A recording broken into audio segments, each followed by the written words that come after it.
اعوذ باللہ من الشیطان الرجیم بسم اللہ الرحمن الرحیم اللہم صلی علی سیدنا و مولانا محمد معدن الجود والکرم وآلہ وبارک وسلم۔ واہ کیا مرتبہ اے غوث پاک ہے اعلیٰ تیرا، اونچی اونچوں کے سروں سے قدم بالا تیرا،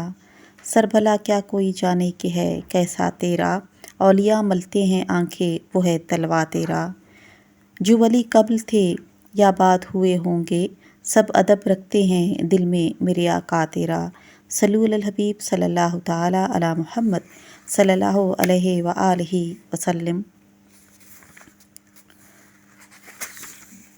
قطب الاقطاب سید السادات شیخ المشائخ تاج العارفین رہبر اکابر دین وارث کتاب اللہ نائب رسول اللہ صلی اللہ علیہ وآلہ وسلم، پیرانی پیر روشن ضمیر دستگیر قطب ربانی شہباز لامکانی قندیل نورانی غوث سمدانی محبوب سبحانی محی الدین ابو محمد حضرت شیخ عبد القادر جیلانی قدس سرا و نورانی رضی اللہ تعالی عنہ ایک بہت جلیل القدر عالم با عمل ولی اللہ گزرے ہیں۔ ہر مسلمان ان سے بڑی عقیدت و محبت رکھتا ہے اور ان کی ذات بابرکت و باکرامات کے گوشے گوشے سے واقفیت رکھنے کی لگن رکھتا ہے۔ چنانچہ مختصراً حضور غوث العظم دستگیر رضی اللہ تعالیٰ عنہ کی حالات زندگی کے مبارک ساتوں پر روشنی ڈالنے کی سعادت حاصل کی جا رہی ہے۔ روایتوں میں آتا ہے کہ شیطان آپ کے چاروں طرف مکر و فریب کے جال پھینکتا جاتا تھا جب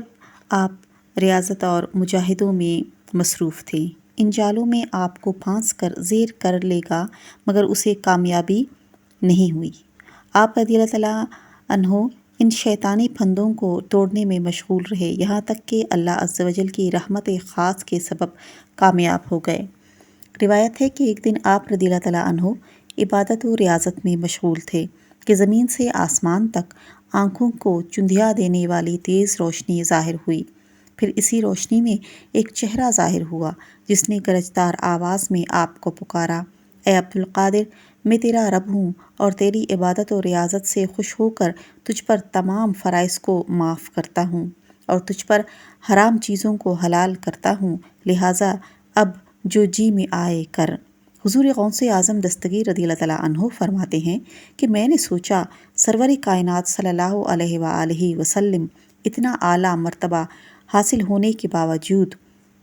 عمر بھر عبادت میں مشغول رہے اور حلال و حرام پر سختی سے پابند رہے تو کوئی اور کیوں کر اس سے آزاد ہو سکتا ہے۔ چنانچہ میں نے لا حول پڑھا تو وہ تیز روشنی فوراً غائب ہو گئی اور اندھیرا پھیل گیا، وہ چہرہ جو ظاہر ہوا تھا دھواں بن کر غائب ہو گیا۔ پھر اس میں سے آواز آئی، اے عبد القادر، تیرے علم نے تجھے بچا لیا۔ یہ شیطان کا آخری وار تھا جس کا آپ نے فوراً جواب دیا کہ اے مردود، علم نے نہیں بلکہ مجھے میرے رب کی رحمت نے بچایا ہے۔ سبحان اللہ۔ یہ سن کر ابلیس سر پیٹنے لگا اور کہنے لگا کہ اب تو میں آپ سے بالکل مایوس ہو چکا ہوں اور آئندہ آپ پر وقت ضائع نہ کروں گا۔ اس پر آپ رضی اللہ تعالیٰ عنہ نے فرمایا، دور ہو جا مردود، میں تیری کسی بات کا اعتبار نہیں کرتا اور ہمیشہ تیرے مکر سے اللہ کی پناہ مانگتا ہوں۔ سبحان اللہ۔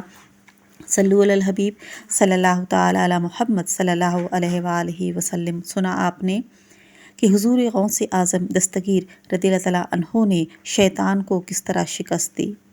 اور شیطان انسان پر کتنے بڑے بڑے وار کرتا ہے۔ اس واقعے سے ہمیں یہ سبق ملتا ہے کہ ہم حضور غوث اعظم دستگیر کے مریدین میں سے ہیں اور جو ان کا حکم ہے، جو انہوں نے اپنی زندگی میں کیا ہے، ہم نے انہی کے راستے پر چلنا ہے اور ان کے بتائے ہوئے باتوں پر عمل کرنا ہے، یعنی کسی بھی حرام چیز کو حلال چیز پر فوقیت نہیں دینا ہے، کسی بھی بدی کے کام کو اچھائی کے کام پر فوقیت نہیں دینا ہے اور اپنی زندگی کے تمام معاملات میں حرام اور حلال کی تمیز کرنی ہے۔ پھر ہی ہم حضور غوث اعظم دستگیر کے سچے مریدوں میں ہم شامل ہو جائیں گے اور ہم بھی اسی راستے پر چلیں گے جس راستے پر اللہ تبارک و تعالیٰ کے بزرگان دین چلے ہیں، اور وہ ہمارے پیارے نبی کریم صلی اللہ علیہ وآلہ وسلم کا راستہ ہے، اور وہی ہمارے دین اسلام کا راستہ ہے، اور اسی راستے پر چل کر ہمیں اپنے اللہ تبارک و تعالیٰ کی خوشنودی اور رضا حاصل ہو سکتی ہے۔ اللہ تبارک و تعالیٰ سے دعا ہے کہ اللہ تعالیٰ امت مسلمہ کو، ہم سب کو صحیح اور نیک راستے پر اور دین اسلام کے راستے پر چلنے کی توفیق عطا فرمائے۔ صلو علی الحبیب صلی اللہ تعالیٰ علی محمد صلی اللہ علیہ وآلہ وسلم۔